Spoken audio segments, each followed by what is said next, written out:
Bismillahirrahmanirrahim. Assalamualaikum warahmatullahi wabarakatuh. Perkenalkan, saya Antonio Reza Budiono dari jurusan Pendidikan Ekonomi Universitas Siliwangi. Di video kali ini, saya akan membahas atau sedikit membahas mengenai materi BLBI atau Bantuan Likuiditas Bank Indonesia. Sebelumnya, saya mau memberikan pemahaman dulu kepada semua yang menonton video ini bahwa apa yang saya katakan di video ini adalah berdasarkan apa yang saya ketahui dan saya pahami begitu, bukan lebih terkesan menggurui atau bagaimana, tidak, tapi lebih kepada memberikan pendapat dari apa yang saya ketahui dan saya pahami dari BLBI itu sendiri gitu. Jadi nanti kalau misalkan di tengah-tengah ada hal yang kurang tepat, mungkin bisa lebih diluruskan terhadap apa yang saya katakan gitu ya, mohon bantuannya. Dan sebelum saya melakukan take video ini, saya sudah mencari-cari referensi-referensi mengenai BLBI itu sendiri begitu. Kemudian data-datanya seperti apa itu saya sudah sempat searching dulu sebelum melakukan take video ini. Dan kalau misalkan memang ada yang kurang tepat, mohon diluruskan nanti ya. Baik, kita mulai saja untuk pembahasan BLBI itu sendiri. Jadi yang pertama kita harus mengetahui apa itu BLBI gitu. BLBI adalah kepanjangan dari Bantuan Likuiditas Bank Indonesia, di mana BLBI itu sendiri di Indonesia sendiri dilakukan pada tahun 1997-1998, lebih tepatnya pada saat terjadi krisis moneter di Indonesia. Nah, BLBI itu sendiri dilakukan dengan pendanaan yang dilakukan oleh Bank Indonesia atas dasar kerjasama dengan IMF yang kemudian disalurkan kepada bank-bank di Indonesia begitu. Jadi begini, pada saat krisis moneter 1997-1998 itu ada yang dinamakan dengan rush money. Jadi masyarakat itu berbondong-bondong untuk mengambil uangnya di bank gitu. Berbondong-bondong untuk mengambil uangnya di bank, sehingga ketersediaan uang yang ada di bank lama-lama ketersediaan uangnya semakin menipis gitu. Artinya bank itu akan merasa kesulitan untuk melakukan kegiatan operasinya gitu. Seperti kita ketahui bahwa bank umum itu tugasnya ada dua diantaranya begitu ya, yaitu menghimpun dana dan menyalurkan dana begitu. Jadi ketika semua dana itu kemudian dilakukan rush money oleh masyarakat, dana banyak ditarik oleh masyarakat, maka bank itu ketersediaan uangnya semakin menipis gitu. Artinya untuk melakukan kegiatan operasional itu akan sulit dan mereka sangat-sangat membutuhkan pendanaan gitu pada saat itu. Kemudian selain itu ditambah lagi dengan adanya yang namanya kredit macet, orang-orang yang meminjam uang di bank itu sulit untuk membayarnya gitu. Kemudian ditambah lagi pada saat itu nilai tukar rupiah itu sampai dengan sangat-sangat rendah, mencapai 15.000 yang tadinya hanya 2.000 sekian gitu tahun 97, kemudian tahun 98 sampai dengan 15.000, sangat-sangat terjun bebas lah istilahnya begitu.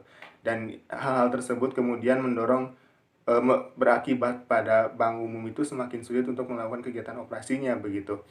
Dan oleh karena itu kemudian presiden saat itu, yaitu Presiden Soeharto, kemudian melakukan rapat dan dengan para jajarannya begitu, dan kemudian memutuskan untuk melakukan peminjaman dana dari IMF.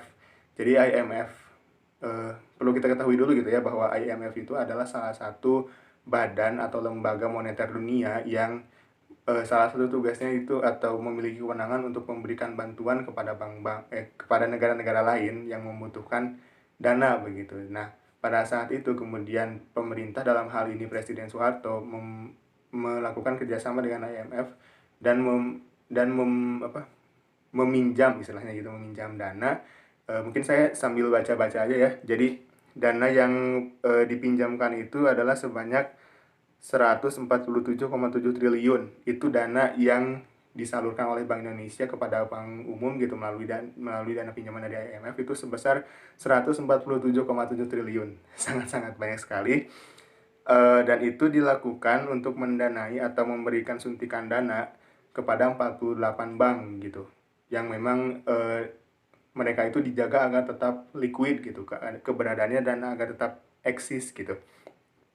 Nah, kemudian untuk bantuan BLBI itu sebenarnya tidak menjadi permasalahan gitu, bahkan bagus, karena memang pada saat itu kondisinya adalah bank-bank umum itu sedang mengalami kesulitan dalam hal pendanaan gitu, dan mereka mengalami kesulitan itu ya istilahnya gini deh, istilahnya suatu usaha itu misalkan membutuhkan uang nih untuk kegiatan operasionalnya, sedangkan uangnya itu mereka tidak punya gitu. Nah, mereka otomatis membutuhkan dana yang cukup untuk bisa dikatakan liquid gitu, bisa tetap terus, eksis, tetap terus survive gitu.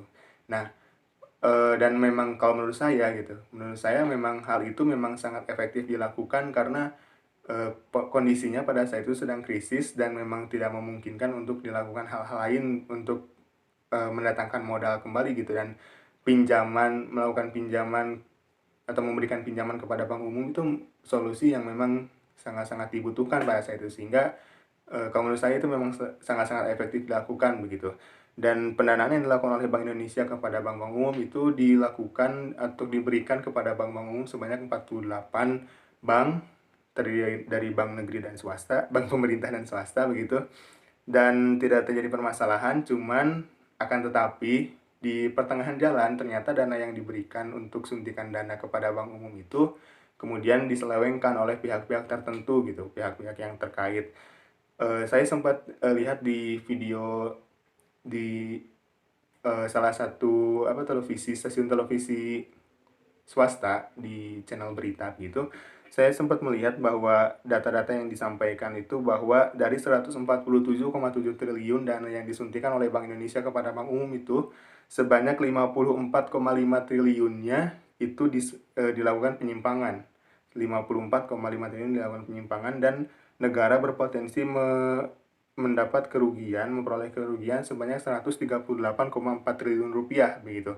Nah, dari kasus ini sebenarnya sampai sekarang tuh masih terus bergulir gitu, dan, memang sangat-sangat disayangkan sih gitu ketika, pemerintah dalam hal ini berupaya baik agar bank-bank umum itu untuk terus, tetap survive gitu, tetap liquid, tapi di sisi lain, bantuan yang diberikan oleh Bank Indonesia itu malah disalahgunakan oleh pihak-pihak yang tidak bertanggung jawab gitu. Itu yang sangat-sangat disayangkan gitu.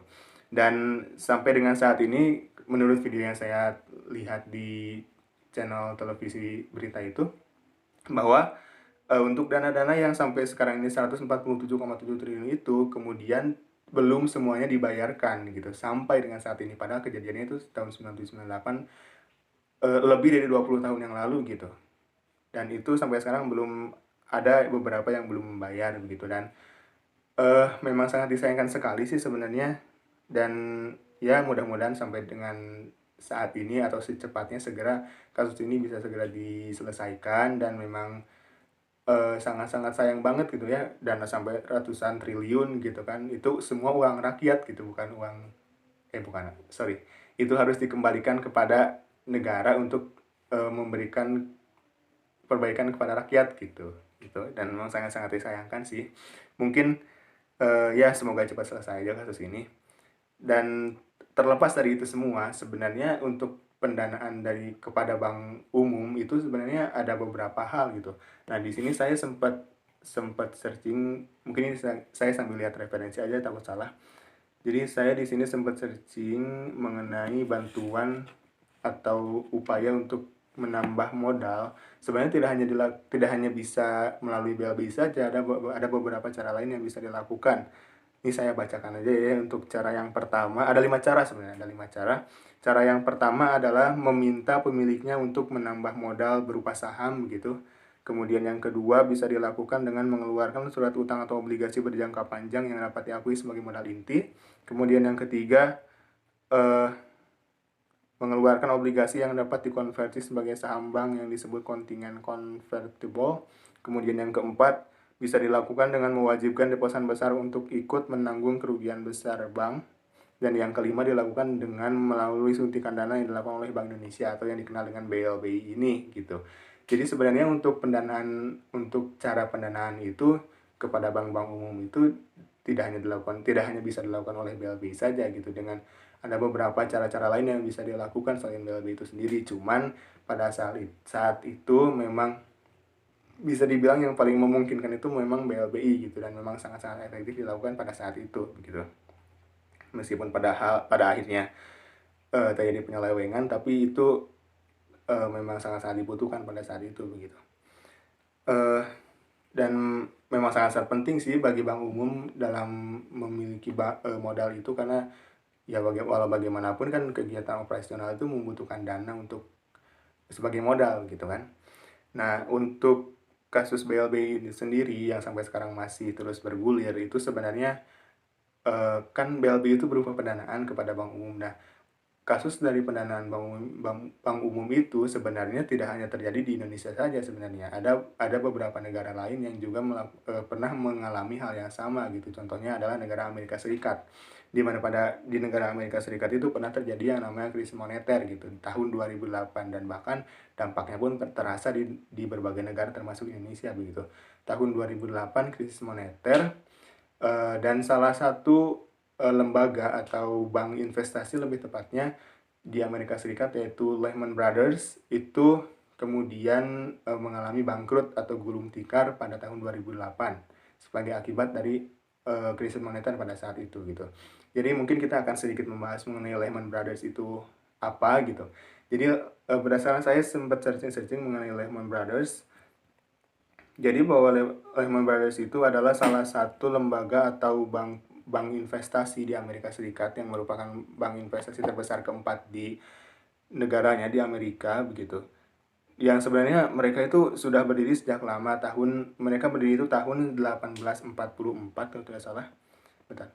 Ya, mereka berdiri tahun 1844 dan kemudian harus runtuh atau gulung tikar di generasi ketiga mereka, yaitu pada tanggal 15 September 2008 di generasi ketiga mereka harus menyatakan bangkrut gitu. Dan Lehman Brothers itu, eh, pada awalnya, jadi mereka itu memberikan berbagai operasional yang mereka lakukan itu ada beberapa gitu, ada banyak, eh, hal yang bisa mereka lakukan gitu untuk diberikan layanan kepada konsumennya begitu. Dan salah satunya adalah, kegiatan untuk pendanaan investasi di bidang properti gitu. Dan eee, mereka itu mulai mengalami kesulitan dalam hal finansial itu ketika mereka memutuskan untuk memberikan pendanaan kepada pihak-pihak yang memiliki pendapatan yang tidak tetap gitu.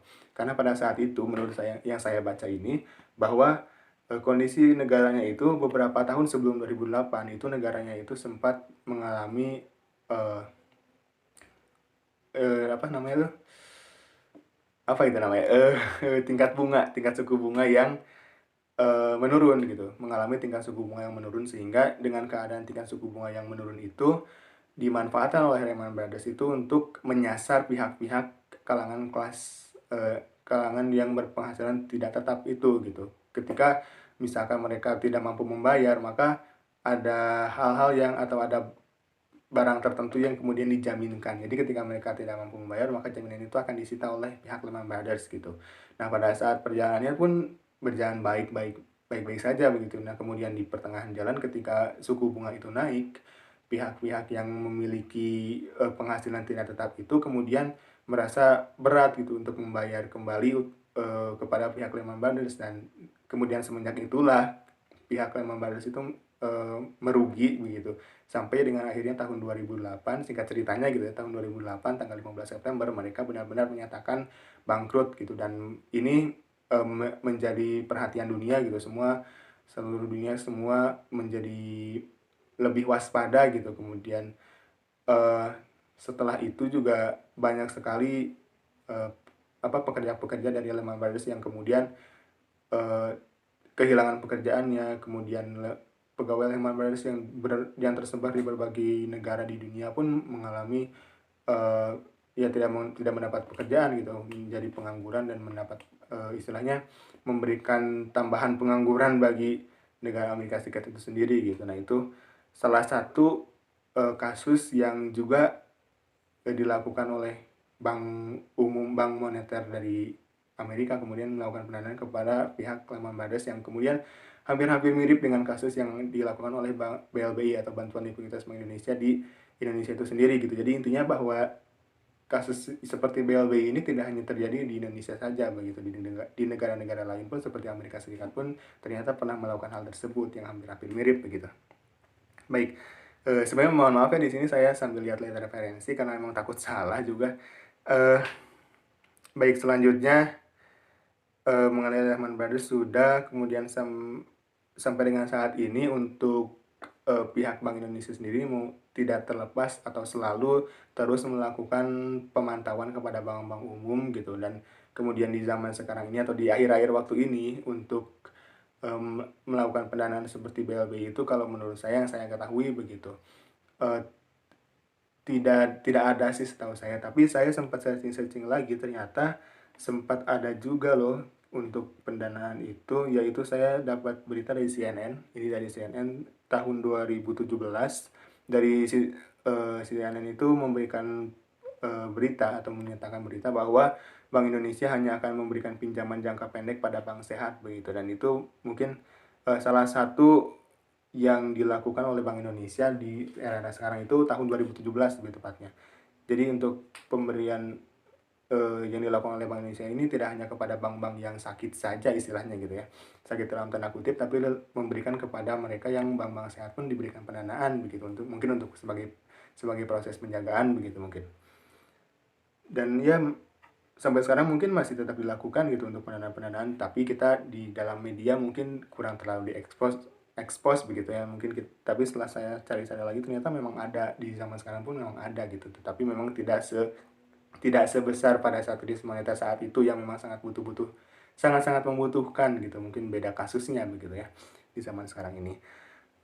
Eh Ya dari kasus BLBI itu sendiri memang menjadi bahan perhatian juga bahwa ya sebenarnya sangat disayangkan gitu ya, sangat disayangkan dengan upaya pada saat itu untuk memberikan bantuan kepada bank umum itu kemudian diselewengkan, dan sayangnya sampai sekarang belum dilunasi begitu. Itu yang sangat-sangat disayangkan, bahwa kalau misalkan itu lebih bisa dilunasi mungkin bisa memberikan dampak positif lainnya kepada rakyat gitu. Salah satunya memberikan pendapatan kepada pemerintah yang dialokasikan untuk kepentingan rakyat juga gitu nantinya. Ya sih sangat-sangat disayangkan sih kepada orang-orang yang memang sangat memanfaatkan untuk kepentingan dirinya sendiri gitu. Kemudian kalau misalkan ini misalkan ya perumpamaan, kalau misalkan saya diberikan kewenangan untuk bisa memberikan dana bantuan kepada bank umum, eee, saya setuju gitu. Saya akan melakukan hal yang serupa, memberikan dana bantuan kepada bank-bank umum gitu. Dan saya akan melakukan hal seperti BLBI itu sendiri, tetapi, pemberian dana BLBI kepada bank umum itu akan lebih optimal ketika saya melakukan atau memperhatikan ketiga hal, memperhatikan tiga hal, antaranya yang pertama adalah bahwa dalam pemberian dana BLBI itu harus dilakukan secara selektif gitu. Selektif dalam arti memang pemberian dana yang dilakukan itu harus benar-benar ditujukan kepada bank-bank yang memang sudah sangat-sangat membutuhkan dana bantuan itu sendiri gitu. Jadi yang pertama itu memang harus lebih selektif dalam pemberian, dana bantuan BLBI itu sendiri. Kemudian yang kedua adalah bahwa dalam, pemberian dana BLBI itu sendiri harus dilakukan secara optimal, dalam arti dana yang diberikan itu harus benar-benar diterima sepenuhnya dan bisa dimanfaatkan sepenuhnya gitu. Misal, saya akan, memberikan bantuan, saya sebagai pihak dari Bank Indonesia misalkan, memberikan bantuan berupa dana BLBI kepada bank X misalkan, sebesar 1 juta. Nah, dari pihak bank X itu harus menerima dana sebesar 1 juta gitu. Jangan sampai ketika dari pihak Bank Indonesia memberikan dana bantuan 1 juta malah dimanfaatkan 500 ribu gitu. Nah, 500 ribu lagi kan jadi bahan pertanyaan kemana gitu kan. Nah, jangan sampai seperti itu. Jadi lebih kepada lebih optimal dalam pengawasan sehingga dana yang diberikan itu bisa dioptimalkan sepenuhnya dan bisa dengan upaya untuk dapat mengembalikan tingkat likuiditas dari bank umum itu sendiri begitu. Kemudian yang ketiga, yang perlu jadi bahan perhatian adalah perlu adanya dasar hukum sebagai pijakan yang diperlukan bagi, pihak Bank Indonesia untuk dalam hal pemberian dan penyaluran dana kepada bank-bank umum gitu. Jadi ketika, pihak Bank Indonesia akan hendak melakukan penyaluran dana BLBI, maka dari pihak Bank Indonesia itu ada dasar pijakan yang dilakukan sebagai acuan eee, dalam menyalurkan dana kepada bank umum itu sendiri gitu. Jadi istilahnya tidak salah kaprah lah gitu ketika misalkan yang dilakukan itu karena semua sudah diatur dalam undang-undangnya begitu. Itu mungkin yang apabila memang saya apa, diberikan kewenangan, maka kan saya akan melakukan sama seperti Bank Indonesia melakukan pemberian BLBI pada saat itu dengan mempertimbangkan tiga hal tersebut gitu. Eh Jadi memang pada intinya bahwa dari kasus BLBI ini sendiri sebenarnya hal baik gitu, BLBI yang diberikan oleh Bank Indonesia kepada Bank Umum pada tahun 1997-1998, eh, dengan tujuan untuk dapat memberikan suntikan dana kepada Bank Umum untuk bisa lebih liquid lagi, tetapi pada perjalanannya menemukan beberapa hal yang tidak diinginkan gitu. Bahkan pada saat eh, kan dipinjam, Pak Presiden Soeharto itu meminjam dana kepada IMF nih. Nah, ketika di presiden berikutnya yaitu Bapak B.J. Habibie itu sempat istilahnya diberikan waktu gitu untuk mereka itu membayar gitu, tapi belum, tidak juga gitu. Nah, kemudian sampai dengan Presiden Ibu Megawati itu, kalau tidak salah ya, saya sempat baca-baca di sini bahwa sampai dengan Presiden Ibu Megawati itu ternyata sempat ada yang dinamakan dengan, saya mungkin kalau salah mungkin bisa dikoreksi ya, ada yang mereka dari pihak masa pemerintahan Ibu Megawati itu sempat mengeluarkan yang namanya apa, undang-undang apa gitu, TAP MPR atau apa gitu, saya lupa lagi. Nah, intinya bahwa kepada pihak-pihak yang belum menyelesaikan utang itu, mereka diberikan kemudahan dalam arti membayarnya itu berupa barang begitu. Jadi barang-barang yang bisa diberikan kepada negara itu kemudian diuangkan untuk mengganti utang mereka gitu. Kurang lebih seperti itu. Tetapi pada saat perjalanannya, barang-barang yang diberikan kepada negara sebagai barang yang bisa diuangkan untuk mengganti utang tersebut ternyata nilainya tidak sesuai dengan utang yang mereka pinjam, yang diberikan kepada Bank Umum itu sendiri gitu. Jadi ya sudah diberikan keringanan tetapi memang masih saja begitu. Dan itu semua sebenarnya sudah terjadi kejanggalan itu oleh pihak KPK dalam hal ini, yang mengatasi hal ini itu sudah melakukan audit dan terjadi kejanggalan. Bayangkan saja 147,7 triliun, uang yang tidak sedikit gitu, jumlah digitnya pun sangat-sangat banyak, diselewengkan 54,5 triliun dan mengakibatkan kerugian 138,4 triliun rupiah. Sangat-sangat disayangkan, tapi ya kita sebagai warga Indonesia berharap untuk kasus ini bisa cepat selesai dan ya bisa selesai sampai akar-akarnya lah, jangan sampai terus berkelanjutan tanpa menemui titik terang begitu. Semuanya sudah saya paparkan mengenai BLBI itu sendiri, dan kalau misalkan untuk untuk kalian nih yang nonton video ini, kalau misalkan ada kesalahan atau kekurangan mungkin bisa dikoreksi, bisa diluruskan dari yang saya ucapkan.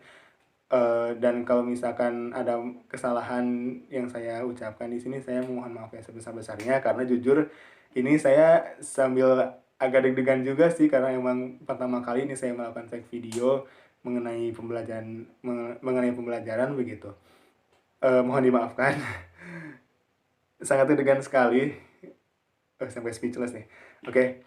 Mungkin sekian dulu ya untuk pembahasan dari BLBI ini sendiri. Semoga memberikan manfaat kepada kita semua. Saya juga rekan-rekan yang menonton video ini semoga lebih bermanfaat dan memberikan pemahaman baru mengenai BLBI gitu. Untuk selebihnya, untuk kasus BLBI itu seperti apa lebih mendalam, itu mungkin kita bisa searching bareng-bareng, bisa memperbanyak sumber-sumber referensi yang lain, mungkin kita belajar bersama, dan semoga di lain waktu kita bisa lebih belajar lebih lagi gitu, dan memberikan menjadikan ilmu yang lebih banyak lagi gitu, dan semoga bermanfaat.